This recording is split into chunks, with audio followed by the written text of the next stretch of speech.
Vamos a comenzar con los últimos dos temas relacionados con estructuras algebraicas, que son subestructuras y homomorfismos.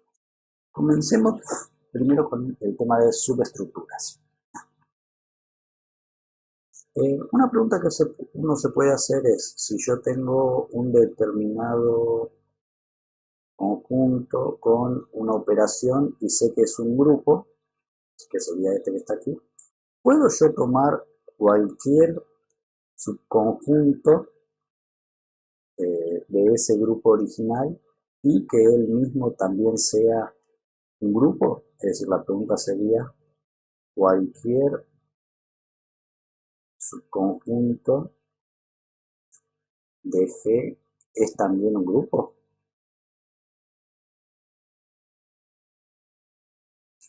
Bueno, en realidad la pregunta creo que se puede responder bastante fácil porque ya, por ejemplo, para observar, eh,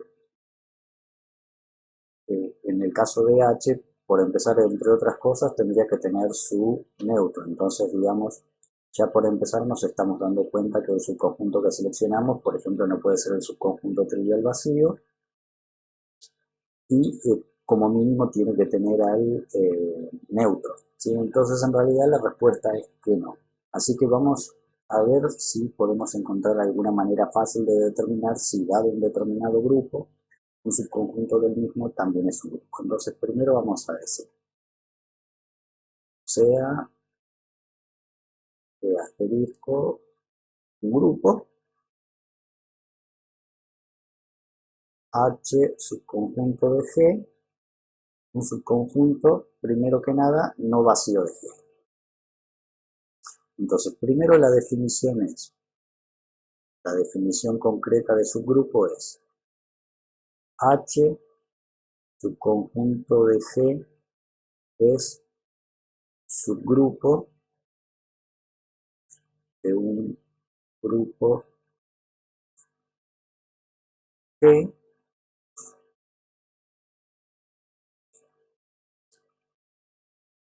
si ante la misma operación,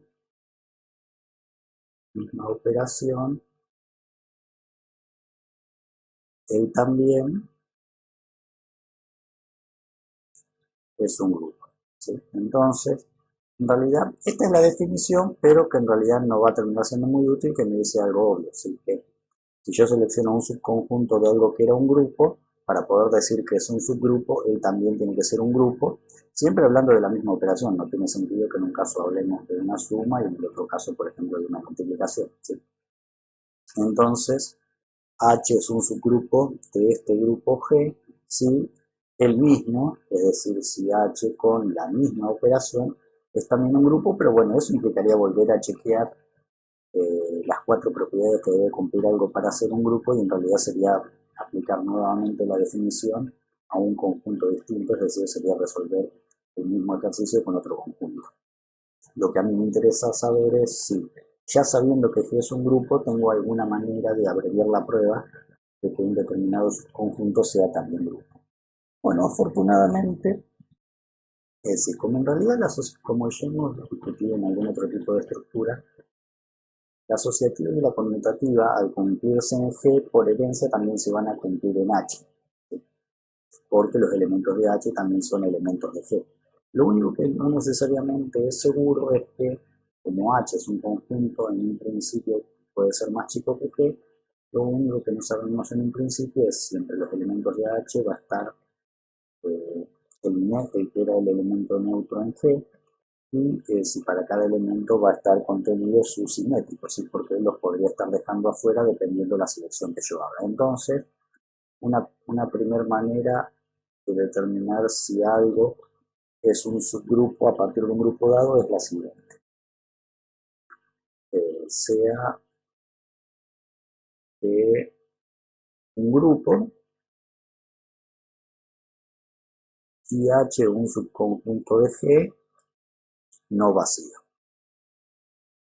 Entonces vamos a decir que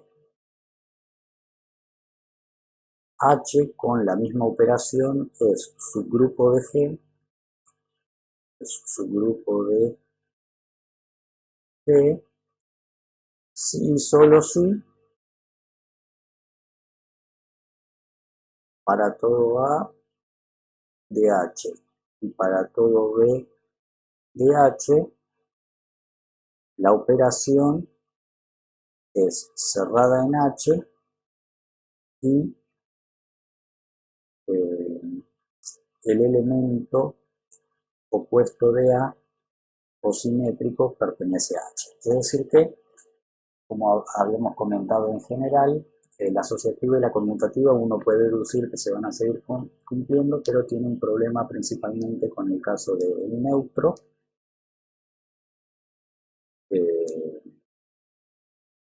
y los simétricos. Entonces, particularmente, se puede probar que H va a ser un subgrupo si la operación es cerrada en H y el simétrico de cada elemento pertenece a H. Vamos a aclarar las siguientes cosas. Aquí cuando decimos, nosotros generalmente, ahora que me acuerdo, estamos utilizando la notación A a la menos 1 para no confundir, pero igual es lo mismo, nos estamos refiriendo al simétrico de la operación. ¿Cómo es la cosa? Como ya sabemos que G es un grupo, la conmutativa y la asociativa la vamos a sacar de ahí. Y como estamos hablando de subgrupo, el neutro tiene que ser el mismo que en G. Y este simétrico es el simétrico que tenía el elemento en, es el simétrico en E asterisco. Entonces lo que uno puede decir es que, es decir, para un determinado neutro que va a ser el mismo tanto en G como en H, el simétrico en realidad tiene que ser el mismo. Entonces la única pregunta que falta responder es si ese simétrico pertenece al subconjunto, al conjunto más pequeño. Entonces en realidad, si yo ya sé que algo es un grupo, con solamente chequear que la operación sea cerrada y que el simétrico que tenía cada elemento en G también ese elemento pertenece a H, va a volver a ser el simétrico y de esa manera H también va a ser un grupo. Además, como el simétrico de cada elemento, del elemento neutro de G es el propio elemento, entonces al comprobar que el simétrico está en H, uno también estaría comprobando implícitamente que el neutro que era de G también pertenece a H. Entonces, en realidad, en definitiva, lo único que uno tiene que probar es la operación cerrada. Cerrada y que pertenezca al simétrico. Si esas dos cosas se cumplen, junto con la asociativa y la conmutativa que se toman por herencia, uno estaría garantizando de esta manera que también funcionan el mismo neutro y el mismo simétrico que en G, entonces sería un subgrupo bajo la misma operación que en G. Existe un caso aún más simple que es el siguiente. Si E asterisco sea un grupo finito, ¿sí? Entonces, eso que dijimos recién vale para cualquier grupo, pero particularmente si el grupo es finito, y por eso recalco esa palabra, un subconjunto de G no vacío,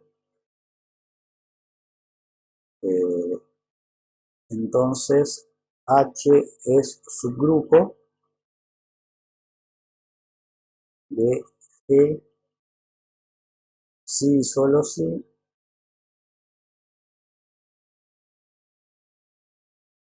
la operación es cerrada. Entonces, en el caso que el conjunto sea finito, es más sencillo todavía.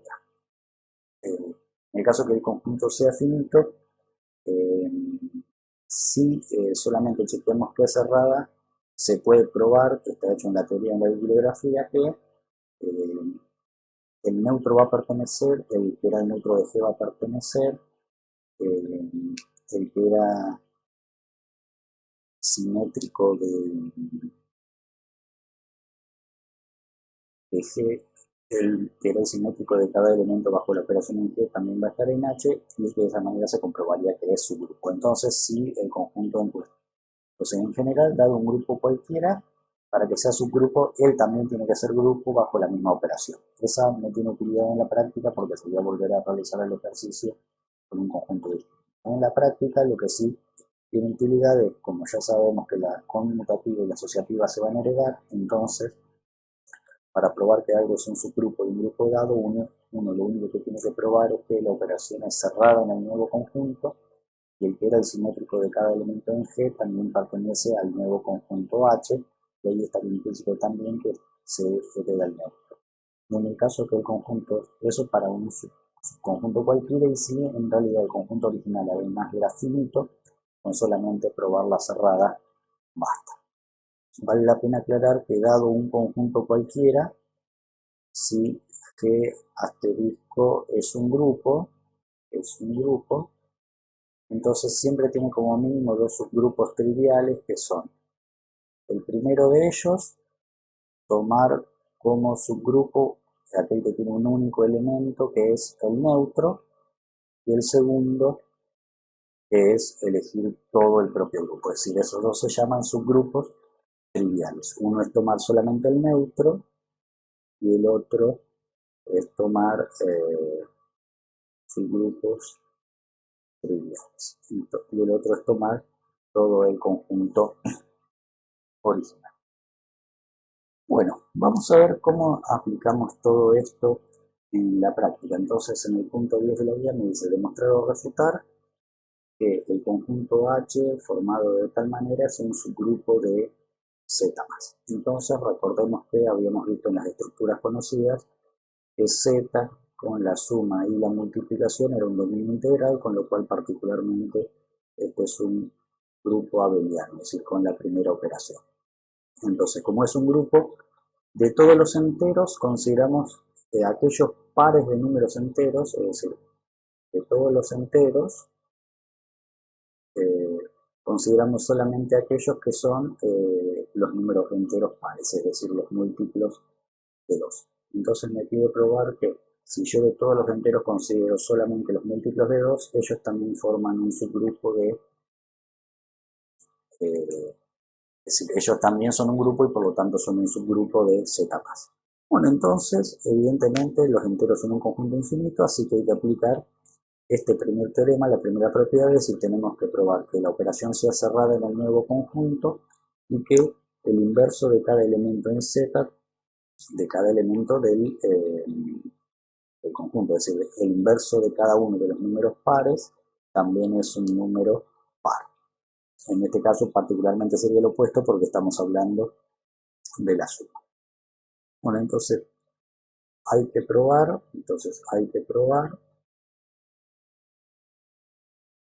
dos cosas. Primero que para todo elemento A de H y para todo elemento B de H, que la operación, ¿sí? Que en este caso es la operación de suma, en este caso A más B pertenece a H, y segundo que para todo elemento de H el inverso, en este caso sería el opuesto porque es la suma, también pertenece a H. Entonces, para probar el 1, lo que tenemos que hacer es, entonces digamos que de ahora en adelante sea A igual a 2x, donde x es un entero, sí, porque dijimos que tiene que ser un número par, y b igual a 2p con p un entero. Entonces tenemos que hacer a más b, esto por lo que dijimos sería 2x más 2p, utilizando propiedad distributiva en los enteros, esto sería x más p, y como la suma es cerrada en z, ¿sí? Siempre un número par es 2 por un número entero. Esto se puede, como la suma es cerrada en z, podemos decir que t es igual a x más p, donde t es un entero, entonces esto sería 2 por t, que pertenece a h. Entonces hemos comprobado que la suma es cerrada, y segundo tenemos que probar que el opuesto de cada elemento, en este caso de cada número par, también es un número par. Entonces, tenemos lo siguiente, dado a igual a 2x, En Z resulta que a a la menos 1 es menos 2 por x. Pero tenemos que esto es menos 2 por x, y como menos 2 pertenece a los enteros, entonces todo esto pertenece a h. Entonces de esa manera probaríamos que luego, por estas dos cosas, luego h, que es el subconjunto de los números pares de los enteros, es subgrupo del conjunto de los enteros con la suma.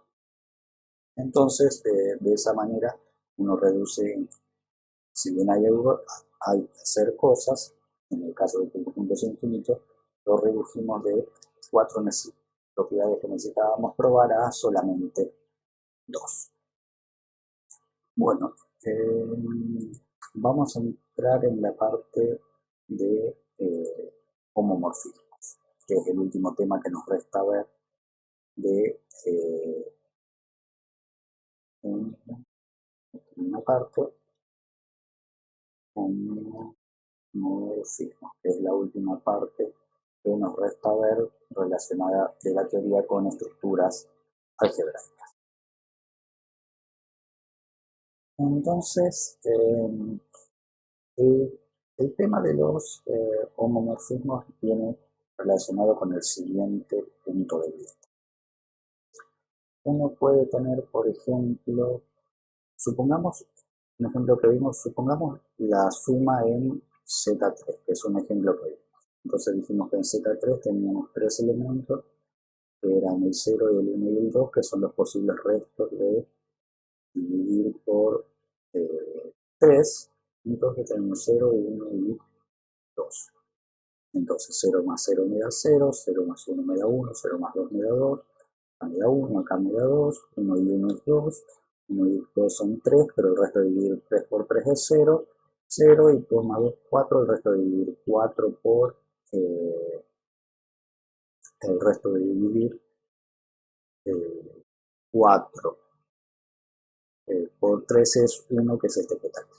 Entonces esa sería la operación de suma en Z3. Ahora consideremos otro ejemplo distinto.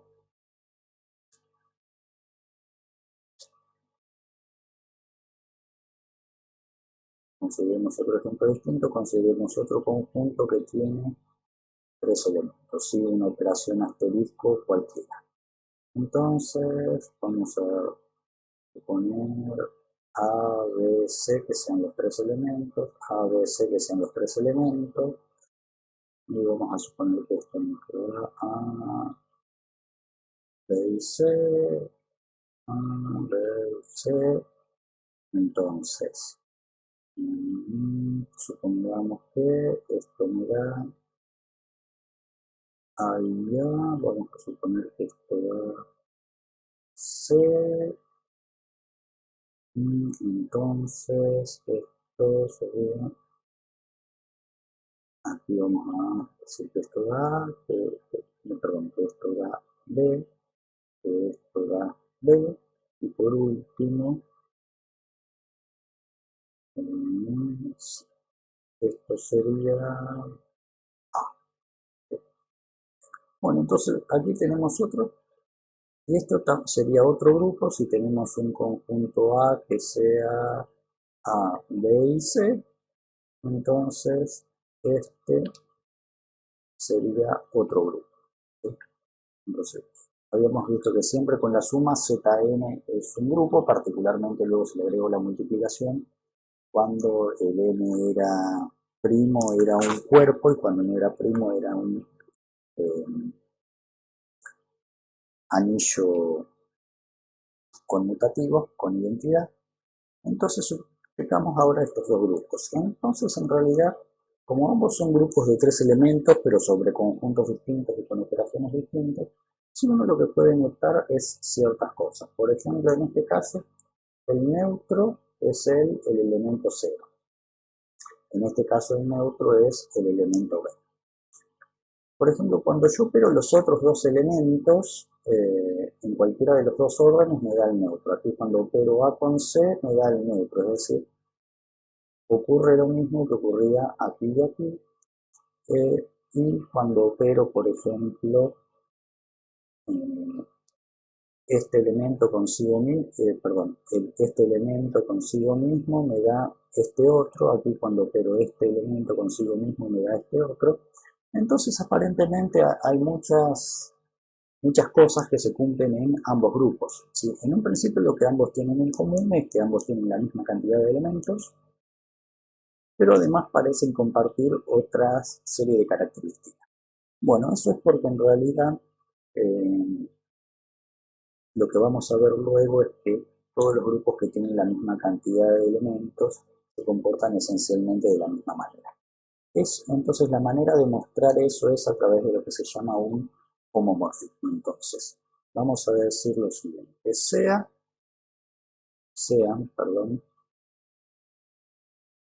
asterisco y H con una operación numeral, dos grupos.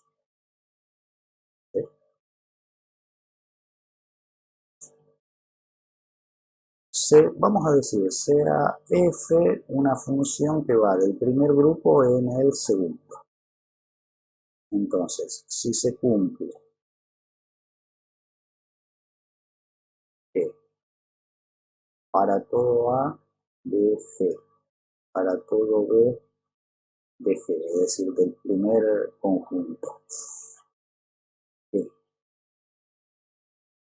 f de A asterisco B es igual a f de A numeral f de B, entonces f se llama homomorfismo. Entonces, básicamente, ¿qué es un homomorfismo? Es una función que me establece la relación, en este caso, entre dos grupos. Entonces, es una función que toma un elemento del primer grupo, y lo transporta, es decir, si este es A, lo transporta a un elemento f de A, le aplico la función f, toma un elemento B y lo convierte a otro elemento f de B. Ahora, si cuando, entonces, aquí en G vive la operación asterisco, que es la operación que está definida en el primer grupo, y aquí vive la operación numeral, que es la que está definida en el segundo grupo. Entonces, si cuando yo le aplico la función a la imagen de una operación realizada entre A y B, equivale a hacer la operación, es decir, si en el campo del dominio yo aplico la operación asterisco, y al resultado de esa operación le calculo su imagen, tiene que ser lo mismo que calcular la imagen de B, calcular la imagen de A, y a estas dos aplicarle la operación numeral a los resultados. Entonces, si eso se verifica, entonces la función se denomina un homomorfismo. Básicamente, poniéndolo en palabras más simples, un homomorfismo lo que busca establecer es una equivalencia o un parecido entre los dos grupos. Particularmente,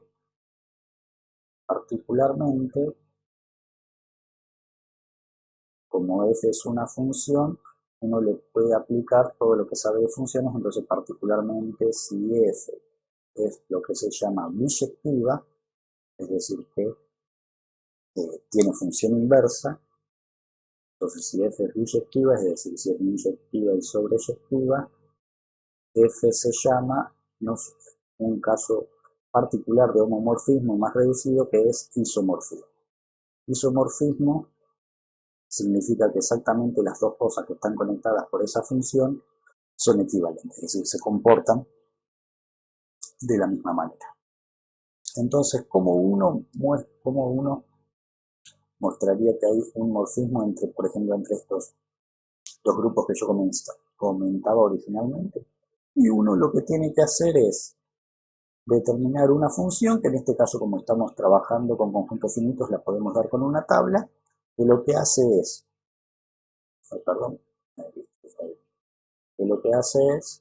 a cada elemento del primer conjunto, decir cuál es su imagen en el segundo conjunto. Entonces aquí voy a tener G y aquí vamos a estar trabajando en H igual a F. Entonces, para el 0, el 1 y el 2, entonces dijimos que en este caso el neutro era el 0 y en este caso el neutro era el B, entonces lo que uno puede asumir es que al 0 le corresponde el B. Entonces, cuando uno hacía la operación de trabajar con dos elementos que no eran el neutro, el resultado de trabajar ella con ella me daba el otro elemento, entonces como A con A me da C y C con C me da A, entonces uno de ellos podría ser el 1 y uno de ellos podría ser el 2, por ejemplo el 1 podría ser el A y el 2 podría ser el C. En realidad también hubiese funcionado al revés, entonces esta función que está aquí, esta función f, es un isomorfismo. ¿Por qué es un isomorfismo? Porque además de ser un morfismo, si uno se fija, a cada elemento le hace corresponder una imagen distinta y todos los elementos del conjunto de llegada son imagen de alguien, entonces por eso es un isomorfismo. Quizás no necesariamente sea un isomorfismo si varios del mismo van a parar al mismo elemento del conjunto de llegada. Si ese sería un caso en el que puede fallar. Entonces, ¿cómo funciona esto? Revisemos. Por ejemplo, si calculamos la función a ser 0 más 2, entonces primero hacemos 0 más 2, que de acuerdo a nuestras cuentas nos da 2, y esto nos da f de 2, de acuerdo a nuestra tabla sería 0. Y si hacemos por otro lado f de 0, ahora la operación es la que está en el conjunto de llegada con f de 2, si f de 0 más 2 tiene que ser lo mismo que f de 0, en este caso asterisco f de 2, f de 0 es la b, y b, f de 2 es la c, y b asterisco c, de acuerdo a esta tabla, me da c, o sea que en ambos casos me da lo mismo. Si eso, entonces quiere decir que cuando uno tiene dos grupos, que son homomorfos, trabajando con los elementos del dominio, trabajando con las imágenes de esa función que establece el homomorfismo, tiene que llegar a la misma conclusión. Particularmente si son isomorfismos, además de homomorfismos, valen el otro sentido. Así que lo mismo que uno trabaja con las imágenes, que puede trabajar con el dominio. Si esa vuelta no es necesariamente válida si solamente es un homomorfismo. Bueno, vale la pena aclarar lo siguiente. Fíjense que en este caso, no necesariamente para que sean isomorfos, el elemento del primer renglón de este tiene que coincidir, tiene que corresponder, con el elemento que está en la primera posición de este. Fíjense que en este caso el neutro era el primer renglón y en este caso es el segundo. Es decir, que uno no tiene que fijar a hacer una traducción uno a uno del primer renglón al primer renglón, el segundo al segundo y el tercero al tercero, sino que el que era el neutro en este pueden no necesariamente estar en la misma posición en el otro y aún ser los dos grupos isomorfos. Eso es lo que uno tiene que probar con todas las combinaciones. Vale la pena decir una serie de propiedades interesantes, como es de esperarse, la imagen del neutro del primer grupo es el neutro del segundo. Otra propiedad interesante es que la imagen del inverso de un elemento es el inverso cosimétrico de la imagen. En realidad esta propiedad vale incluso para cualquier potencia que uno calcule de un elemento, es decir, la imagen de A a la n es la imagen de A a la n, si esto es para todo n natural. Fíjense que al decir n natural lo está excluyendo a esta, si esta es por una propiedad distinta, no es por la misma propiedad que esto. Por último, se podría probar que, no lo vamos a hacer, que si S es subgrupo de G, entonces si f de S, si vamos a escribirla aquí, si queda toda junta, si S es un subgrupo de G, entonces f de S es subgrupo de H. Es decir, ¿qué estamos diciendo entre otras cosas? Primero, que el neutro que aquí vive, que sería el neutro de G, va a parar necesariamente al neutro de H, que si B es el inverso, que si B a la menos 1 es el simétrico de A, entonces f de B es el inverso de f de A. Y lo otro que estuvimos diciendo es que si aquí tomamos algo que sea un subgrupo, lo que nos quede en el conjunto de llegada que va a ser f de S también va a ser un subgrupo, pero del conjunto de llegada. Bueno, vamos a aplicar esto a una serie de ejercicios y luego vamos a ver unos comentarios finales para cerrar la unidad. Bueno, aquí nos piden probar dos cosas que yo mencioné recién en la teoría. La primera de ellas es que la imagen del neutro del primer grupo es el neutro del segundo. Entonces, primero observemos lo siguiente. Como G es neutro en G, entonces se verifica que podemos hacer lo siguiente. F de el neutro en G es lo mismo que hacer F de el neutro operado con el neutro. ¿Sí? Pues como E de G es neutro, yo lo puedo operar consigo mismo y sigo obteniendo el neutro. Si recuerdan que en un grupo el neutro es un elemento que sigue impotente. Fíjense que mientras esté trabajando adentro del paréntesis, mientras estemos trabajando adentro del paréntesis, bueno, vamos a hacerlo aquí así lo tenemos de referencia, mientras estemos trabajando dentro del paréntesis, estamos trabajando en el mundo de G, donde vale la operación asterisco, y cuando estemos trabajando con F, estamos en el mundo de H, donde vale la operación numeral. Entonces, por eso aquí utilicé asterisco. Pero ahora, entonces, esto sería, bueno, ya pusimos la justificación, que era porque B de G es neutro, y ahora como F de G en H es morfismo, entonces como es un morfismo, podemos decir que esto es la imagen del primero, la imagen del segundo, pero luego de aplicar F nos mudamos al mundo de H, así que actúa la operación numeral. Entonces luego, tomando esto que está aquí, que es lo que partimos, y esto que está aquí, luego resulta que la imagen del neutro de G equivale a ser la imagen del neutro de G operada en H con la imagen del neutro de G. Pero como H numeral es grupo, existe aquí en H el inverso de cada elemento. Entonces existe F de el neutro de G a la menos 1. Entonces operamos miembro a miembro con esa imagen y resulta la imagen de E de G a la menos 1, la imagen de E de G. Como ya aplicamos F, estamos operando en el mundo de H, así que la operación que aquí corresponde,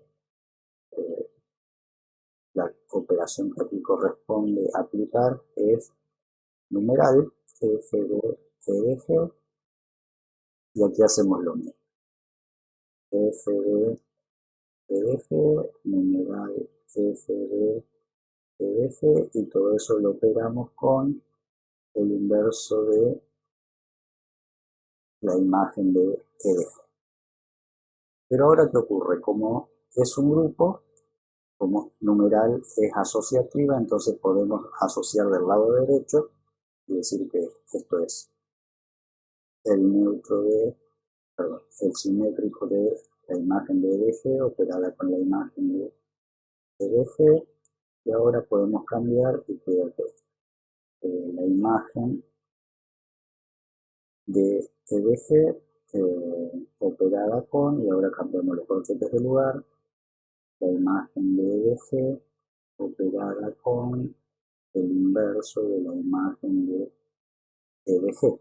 Pero ahora, como H con numeral es un grupo, al operar un elemento con su simétrico, me da el neutro por definición de simétrico en H, entonces esto me da el neutro de H, es decir, esto me da E en H, y esto es la imagen del neutro de G operado con el neutro de H, y como E de H es el neutro en H, por definición de neutro en H, esto resulta que E de H, cualquier cosa operada con el neutro me da la otra cosa, y entonces ahí hemos probado que la imagen del neutro del primer conjunto me da el neutro del segundo. Hagamos ahora el punto B. En el punto B me piden probar que la imagen del simétrico de un elemento es el simétrico de la imagen. Vamos a hacerlo de un modo, digamos, indirecto, que creo que va a quedar más corto. Recordemos que lo que me hace aparecer el simétrico es a partir, o la definición de simétrico está relacionado con la definición de neutro. Entonces, por un lado, vamos a calcular, como ya hicimos, la imagen de el neutro de G. Pero para hacerlo, vamos a, en lugar de trabajar como hicimos en este caso, vamos a pensar en el neutro de G como que proviene de hacer en G la operación de un elemento cualquiera con su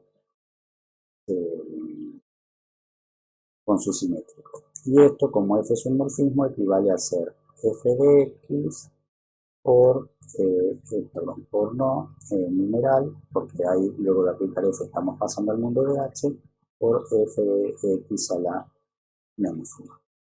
Pero por otro lado, f de g, por lo que acabamos de ver en el punto anterior, es el neutro del conjunto H. En el conjunto H yo lo puedo pensar como un elemento de H operado con su simétrico en el conjunto de H. Un elemento de H es particularmente f de x, y ahí lo tendríamos que operar con su simétrico, que también va a ser un elemento de H, ¿sí? Entonces aquí estaríamos primero reconvirtiendo el neutro de G en una operación de un elemento con su simétrico y aplicando el morfismo, y aquí ya directamente trabajamos en el mundo H y descomponemos el neutro en la operación de un elemento cualquiera, que lo único que sabemos es que va a ser la imagen de algún elemento de G con su simétrico. Pero ahora, como en ambos casos partimos de lo mismo, entonces esto y esto tienen que ser iguales. Entonces, luego debe cumplirse que f de x operado en h con la imagen de su simétrico tiene que ser lo mismo que f de x operado con su con el f de x operado con su inverso. Entonces, como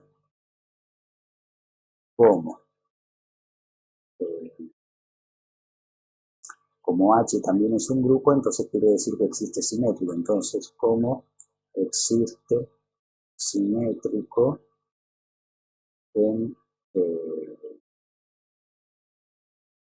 H, entonces lo que vamos a hacer es operar en ambos miembros con el simétrico de F en H. Entonces tenemos el simétrico de F operado con, y aquí teníamos f de x operado con f de x a la menos 1, y aquí tenemos, vamos a agregar f de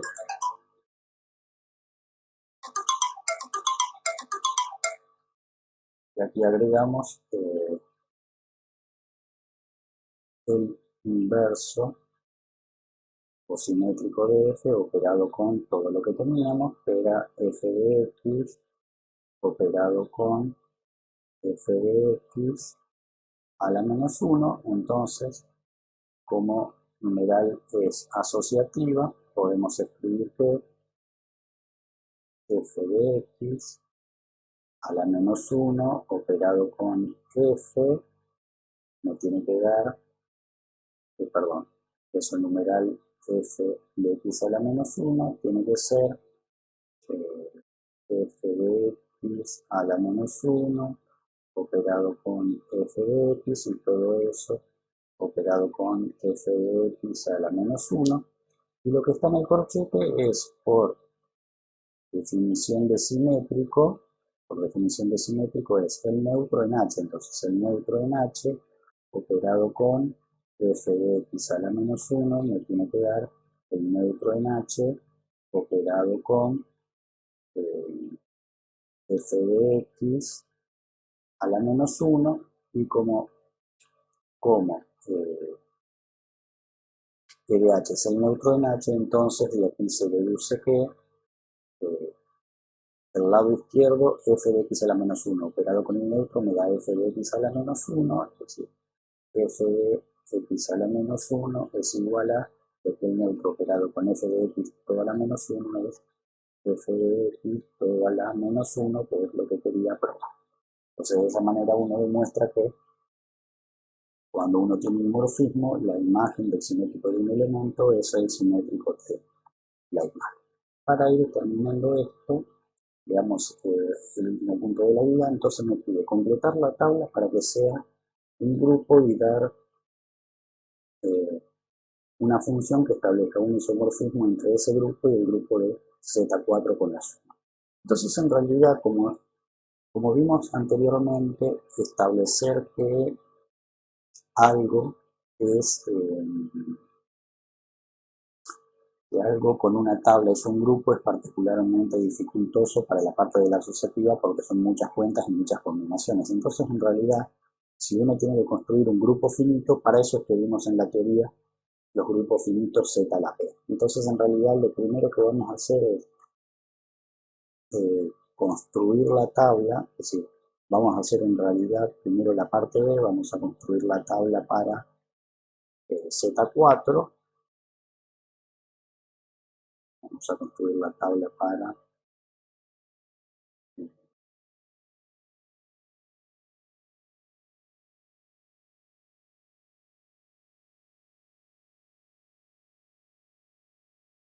vamos a construir la tabla para Z4.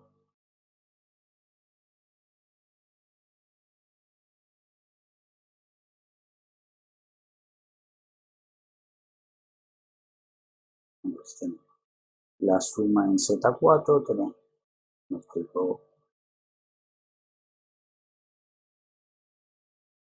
me faltó un renglón, como es Z4 tengo que hacer 5 renglones, uno para el encabezado y uno para cada elemento. Entonces esto sería 1, 2, 3, 4, 5, 1, 2, 3, 4 y 5. Entonces la suma en Z4, 0, 1, 2, 3, 0, 1, 2, 3. Entonces 0 más cualquier cosa me da la otra cosa. 0, este sería 0, 1, 2, 3. 1 más 1 me da 2, 1 más 2 me da 3, 1 más 4 me da 4, pero que en Z4 es 0. Este va a ser 0, este va a ser 3, 2 y 2 me da 4, que en Z4 el resto es 0. Este es el 3, que no se nota muy bien, 3 y 2 son 5, el resto en Z4 es 1, 3 y 3 son 6, el resto en Z4 es 2. Entonces, lo que vamos a hacer es lo siguiente. Como nos está dando que C vale esto, entonces nos está diciendo que C es el neutro, así que este va a ser A, B y C. Entonces quiere decir que si construimos una función que sea x y f de x, donde f va de Z4 en el conjunto A. Entonces, al 0 el que le va a corresponder es el C, por lo que me dieron como dato. Entonces podemos decir lo siguiente.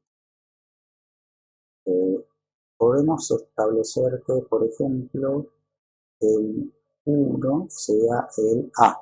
Entonces, si el 1 es el A, entonces quiere decir que este de acá es el 1. 1 y 1 me tiene que dar 2. Entonces vamos a decir que el 2 es, por ejemplo, la B. Entonces, este me tiene que dar B. Luego, 1 y 2 me tiene que dar 3, que sería el otro que aún no está establecido, así que ese va a ser la B. Entonces este de acá me da B. Entonces, como el A es el 1 y el D es el 3, la suma de ambos me da 4, que el resto es 0, o sea, este me tiene que dar C, entonces este sería B, A, C. B y B sería ser 2 y 2, que me tiene que dar la suma 4, que el resto es 0, así que eso sería una C. Luego, B y D sería ser 2 y 3, que son 5, el resto es 1, me tiene que dar A, este tiene que ser A, este tiene que ser A, y por último 3 y 3 me tiene que dar 2, que el 2 es B. Entonces, de esa manera, puede estar seguro que esta tabla que completé es un grupo. Es decir, lo podría chequear como hicimos en la primera vez que vimos una operación con tabla, pero como aquí sí es grupo, sobre todo la asociativa, sería muy molesto de probar, entonces en realidad lo sabemos por otro motivo. Lo sabemos porque en realidad tomamos un grupo conocido que era Z4 y construimos un morfismo, entonces la tabla que obtuvimos seguro que también va a ser un grupo. Es más, y si ustedes se fijan en esta función que definimos, a cada elemento le corresponde una imagen distinta y todos los del conjunto de llegada son imagen de alguien, entonces F en este caso es biyectiva, entonces no solamente es un homomorfismo, sino que es un isomorfismo, es decir, que los dos conjuntos son completamente equivalentes. ¿Sí? La función que me da el isomorfismo es precisamente esta F que está así definida. Bueno, para cerrar esta unidad, solo quiero comentar un par de cositas. Si bien trabajamos con subestructuras y isomorfismos en estructuras de una sola operación, es decir, en grupos, de la misma manera uno puede definir una subestructura llamada subanillo, que es un subconjunto no vacío de un anillo, que ante las mismas operaciones, él también es un anillo. En el caso de un anillo, basta comprobar que, o sea, esa sería la definición desde el punto de vista de la práctica. Para uno probar que algo es un subanillo, lo que debe probar es que tanto la suma como la multiplicación son cerradas, y el opuesto para la suma, el simétrico para la suma, para la primera operación de cualquier elemento, también está en el subanillo. Y en realidad, que algo que es también en los grupos se puede hacer, así como en los grupos probamos que era cerrada, que la operación era cerrada y que el simétrico de cada elemento pertenecía al subgrupo, uno podría haber probado directamente operar con el primer elemento y el simétrico del segundo. Entonces, si prueba únicamente eso, estaría probando al mismo tiempo estas dos, pues esto implica que existe el simétrico y que además se verifica la cerradura de la operación. Entonces, uno puede hacer algo similar también en un anillo, probando que la suma de un elemento más el simétrico de otro es cerrada y que la multiplicación es cerrada. Y también si el anillo es finito, con solamente probar que las dos operaciones son cerradas, alcanza. Y por último, también se puede establecer un isomorfismo entre anillos, solamente que ahora, como tengo dos operaciones, para que dos anillos sean homomorfos, si yo tengo R, el anillo R1 con la suma 1 y la multiplicación 1, y el anillo R2 con la suma, con su suma y su multiplicación. Para que sea un homomorfismo, la función tiene que verificar que A aplicado a la suma de dos elementos es lo mismo que aplicar la suma a las imágenes en el anillo imagen, y también tiene que verificar que si uno hace esto con la multiplicación, la misma función tiene que comportarse de la misma manera con las imágenes al aplicar la segunda multiplicación, y valen todos los mismos conceptos generales que uno habló sobre las estructuras de una operación. Lo único que al trabajar con dos es un poco más complejo.